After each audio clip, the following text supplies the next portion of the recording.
Welcome to another episode of The Brand Called You, a video and podcast show that brings you leadership lessons, knowledge, experience, and wisdom from hundreds of successful individuals from around the world.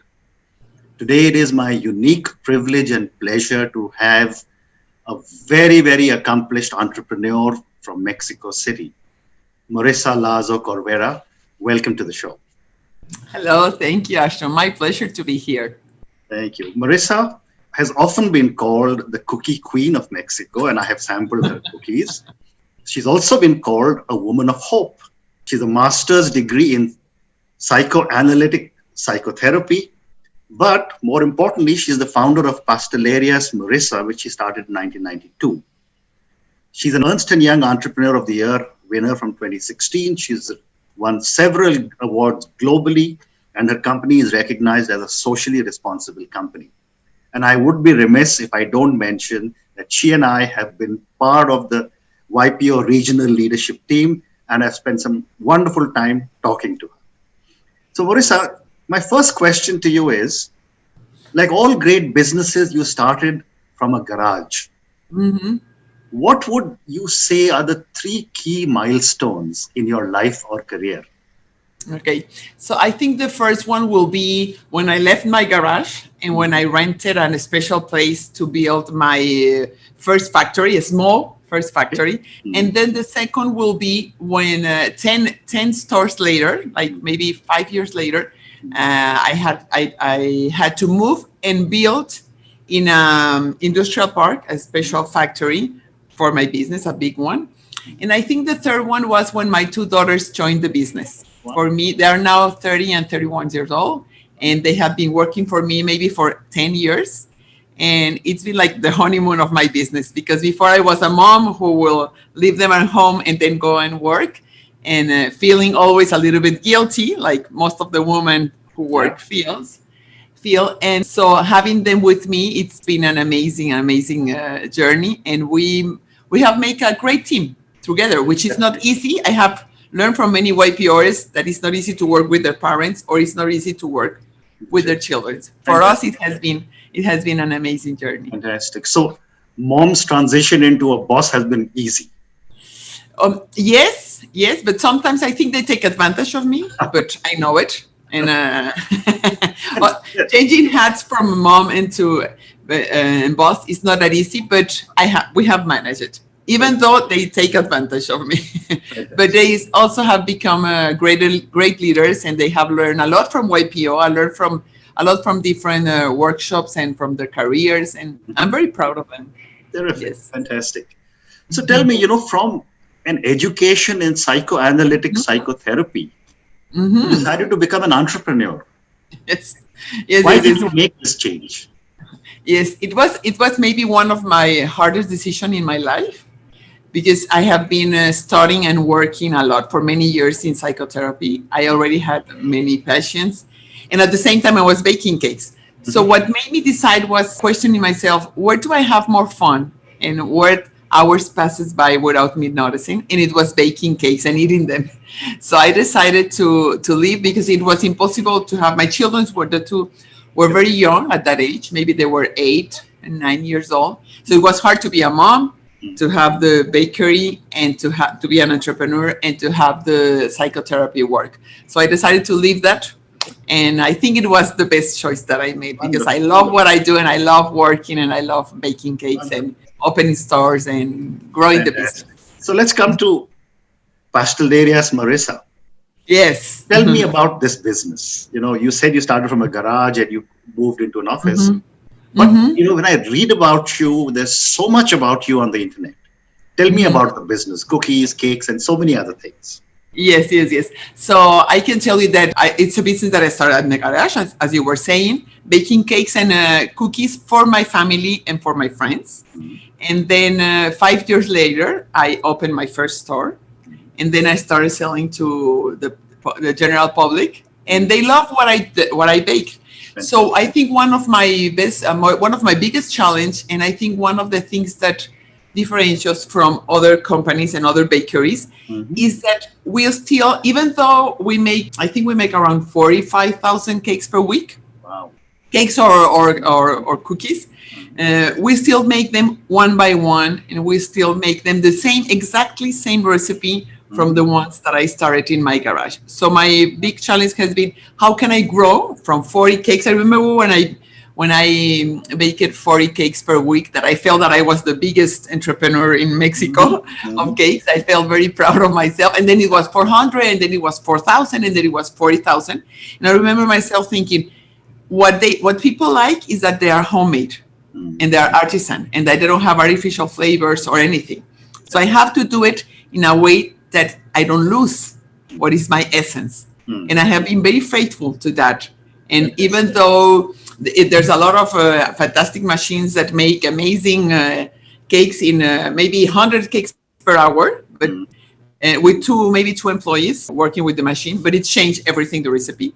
So I have decided, no, I love the way I bake the things. And I also, you know what, Ashton, I love to give jobs to people.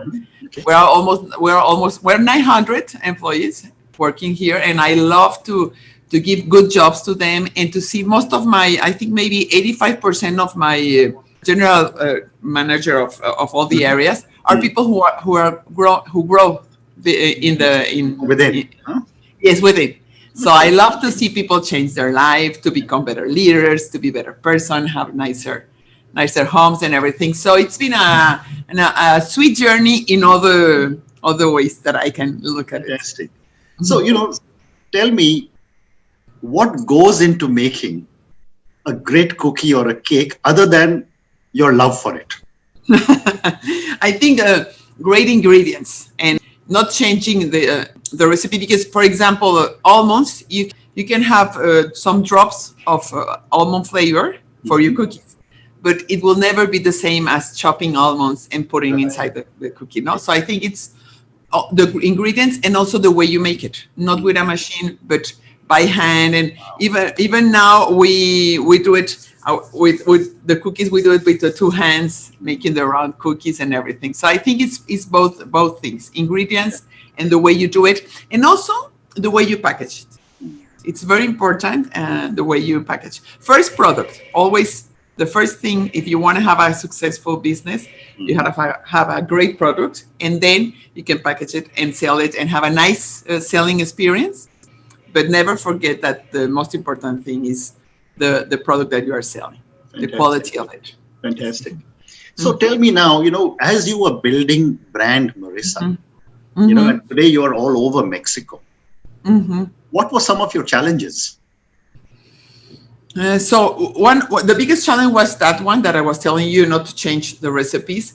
The second biggest challenge, or one of my biggest challenges, was before I was very close to maybe 50 or 60 employees that I had. Even when they were 100, I was very close. And I'm a very happy person, you know me, and I'm always smiling, and I'm very warm. Yeah. And I love to be close to my people. So it was a big challenge to make it possible to permeate. I don't know how to say it. To go down. Yes, to go down with the people that will now work with all the other people, and to be also very nice with them, even if they make mistakes, even if they don't do the things that you wanted them to do. Always treat them with respect. Always treat them with the way I do it. No, so I think this one also has been one of the biggest challenge. And another challenge has been changing some recipes and being very, very, very conscious of how people are changing the way they eat and the way they celebrate birthdays, and the way they. At the beginning, I used to have only big cakes just to give you a simple sample.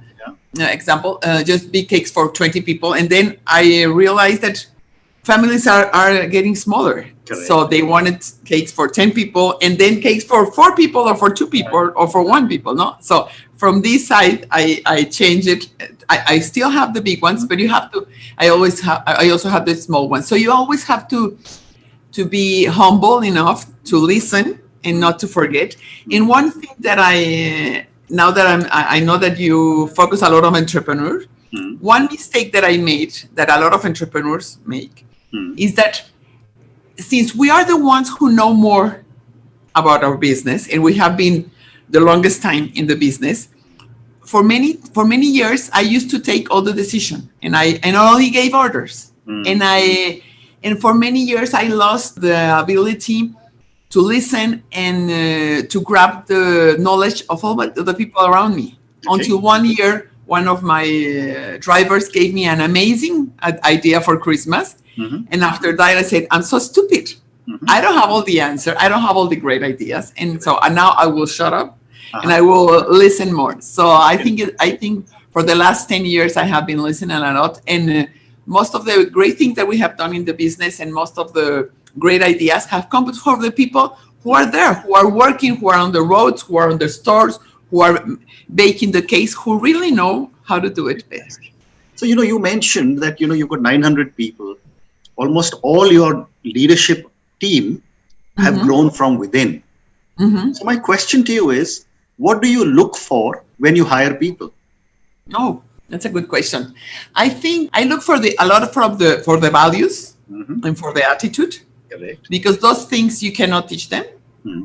Maybe when we hire them, we're not, because we hire a lot of people, mm-hmm. but maybe when we hire them, we just look for nice quality that we think will be good for our abilities, that we think will be good for the places that we're looking for. Mm-hmm. But then as time goes by, I take a look and I'm very good at identifying the people who are willing to learn, okay. the people who are honest, mm-hmm. the people who tell you the things face to face, okay. the people who treat others in a kind way. Mm-hmm. And then I say, these are the people that I want to work with. Yeah, and I'm very good at picking them. And two more things. One, when I look at them, because I know that most of the people have a lot of talents that they have not developed. Mm-hmm. So I always look at them with a lot of pride and with a lot of inspiration, and I can see what they can become before they can even believe it. And so the way I like the parents, when you look at your children and you know that they will be great persons. And so I have learned that it's very important how we look really from the heart and with our eyes to the people that work with us. And so many of them have grown a lot, and now they tell me that they have done it because I believe it in them before they believe it. And the second thing that I have done is that I prefer to give them workshop inside the factory, inside the business, workshop to teach them abilities like dealing with conflict, having a good communication, things that they can learn, abilities that they can learn, but the heart and the compromise, it's something that they have inside. And that's something that you cannot change. Very nice. So, when I was reading about you, Marissa, you mm-hmm. do a lot of social work. You've got the Marissa Foundation where mm-hmm. you are empowering women. Mm-hmm. Talk to me a little bit about this foundation and what motivates you to give back so much. Okay, yes. This is one of my favorite themes because I was brought in a family where my mom has spent most of her life mm-hmm. In a dispensary. You say dispensary in English? Yes. Yeah. Helping poor people mm-hmm. With doctors, with giving them food, helping them build their better homes. So I grew with this mindset of always thinking of others. My father also was always giving away. So this is the way I was brought up. Mm-hmm. And then when I started baking cakes and cookies, I remember I started giving away maybe 10 cakes to one of the hospitals in my city who had children with cancer to celebrate their birthday. And I realized that the more cakes I gave away, the more cakes I sold. Okay. So at the beginning, maybe it was 10 and I would sell 100 cakes. And then I gave away 100 cakes and I would sell 1,000 cakes. Yes. And now we give away 1,000 cakes and we sell 100,000 cakes away. Wow. It's amazing. I always say that my favorite phrase, quote comes from the Dalai Lama, who says that generosity generates abundance. And I have seen it always. So I do it because I love to do it and because it makes me feel very good. But I also do it because I see so many great results. And I see great results also in our people, the people that work with us. They see how much we give away. They see how much we're compromised with our society. And then they start changing also, no? And then, so we, some years ago, besides giving away cakes, we also supported 40 different. Every time that I open a new store, I will support a new social charity. Yes, but they will be from many different kind of charity. And I decided that I wanted to do it in a more organized way, in a more institutional way, and in a way that will keep on going even when I'm not here. No, so then we decided to build the foundation and to launch it. And here in Mexico, we have the gender gap is so big, and the violence for the female violence is so strong, and it has grown stronger with the pandemic. Correct. So it's a thing that moves me a lot, because 85% of our employees are women. Women, my daughters are women. Most of my general managers are women. So I think this is a theme that inspires a lot, and where we can do and make really an impact.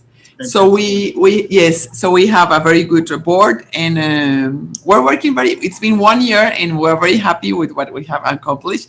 But I think the challenge is big, but not big enough for us. I'm sure we're going to make it. You're so right. I've often said this, and even when I was running my pharmacy chain, I always said that women have much better work ethics than men, and I'm saying it openly on a show. They're much better workers. They have better work ethics. So, amazing stuff you're doing for supporting the women in Mexico. Yes, fantastic. Yes. Thank you. So my next question to you is that, Marisa, this is the age of millennials, the Gen Zs, right? And that generation of people, and your children, my children, they're all millennials. How are the millennials in Mexico changing the way you do business? A lot. I have my two daughters are millennials, and I think maybe the four people with I make most of my decision in my business are also millennials.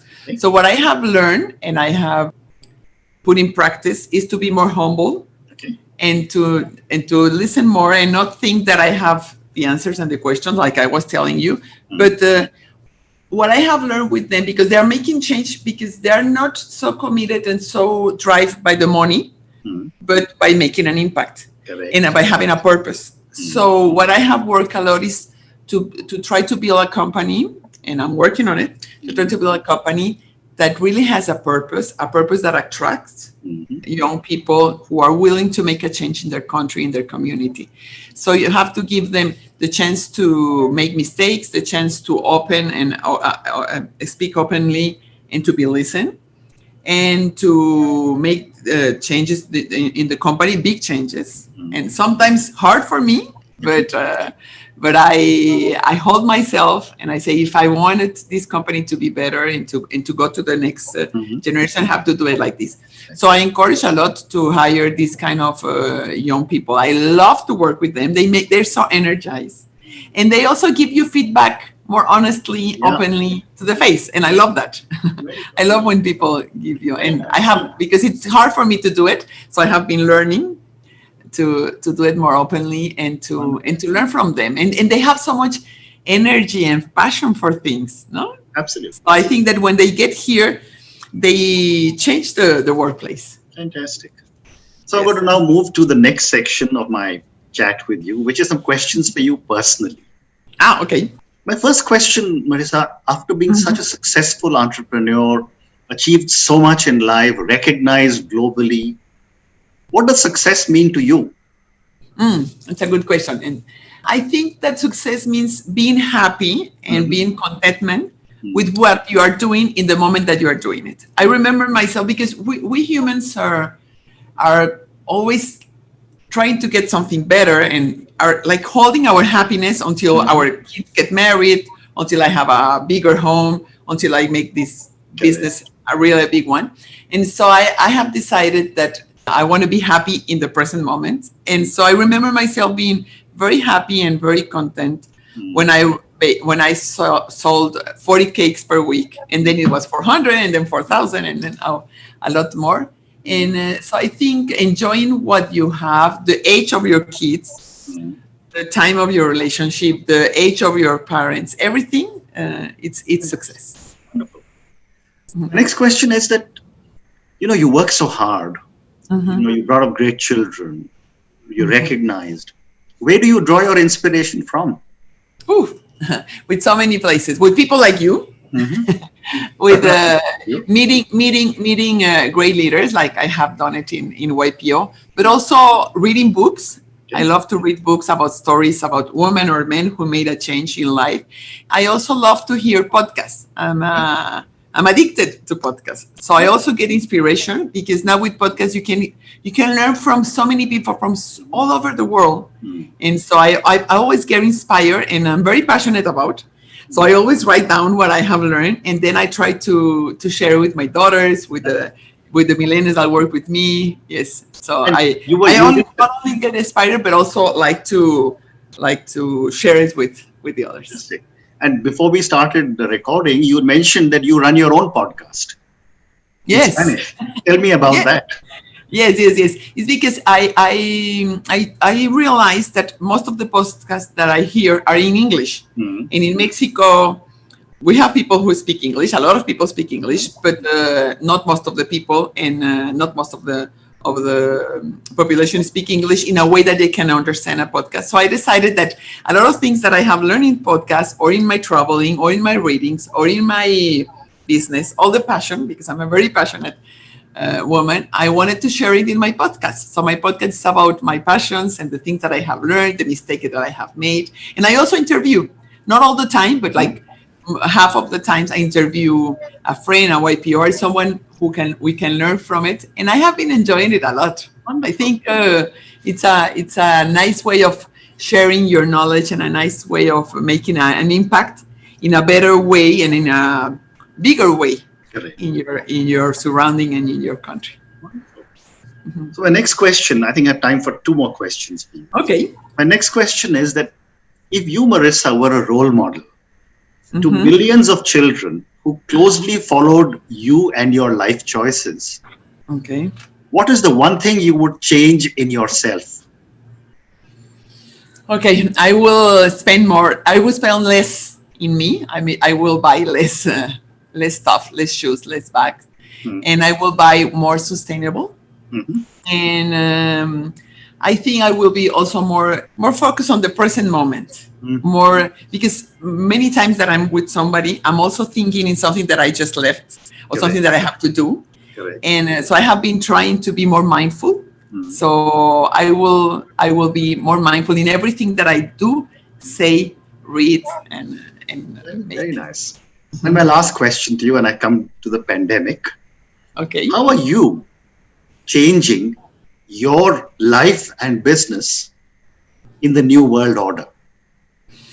Okay. It's been a big change for all of us. It's been a big impact. So one thing that I have changed is that I spend more time at home, and I spend more time by myself, which I love. So I want to keep on that. Even if we go back to the new normal, I just want to defend those afternoons for myself and for my family. So I have changed a lot. And I also have realized that I have spent some time thinking and analyzing what things did I do before, just to be nice to people, and just because I couldn't say no.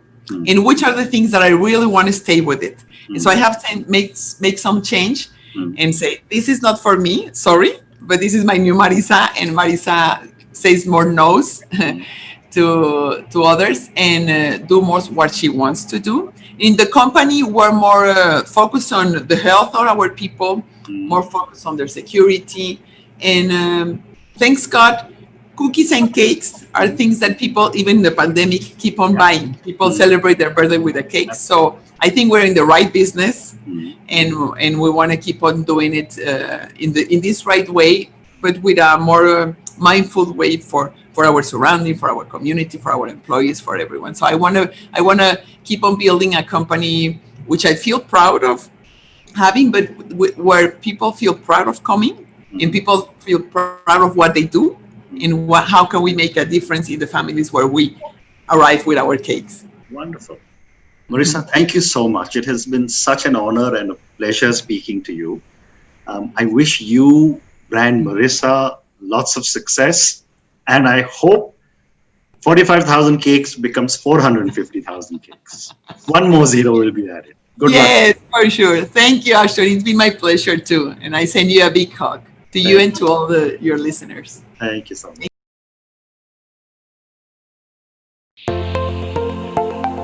Thank you for listening to the Brand Called You videocast and podcast, a platform that brings you knowledge, experience, and wisdom of hundreds of successful individuals from around the world.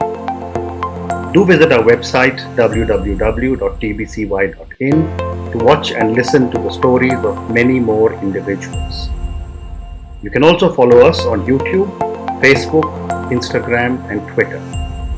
Just search for the Brand Called You.